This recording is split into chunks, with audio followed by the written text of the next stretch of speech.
Ay, maulan na naman, maulan.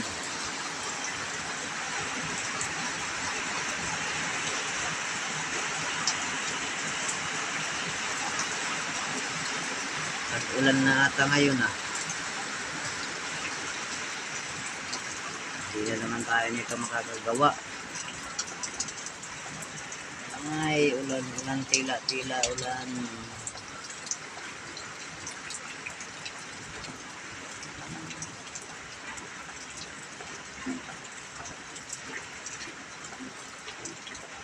Nakaraan, puro araw, puro bilad. Ngayon, tag-ulan, puro basa. Buhay construction talaga. Ganun lang ang buhay construction. Pag tag-araw, bilad. Pag tag-ulan, basa. Pero gagawin namin ang lahat para sa pamilya.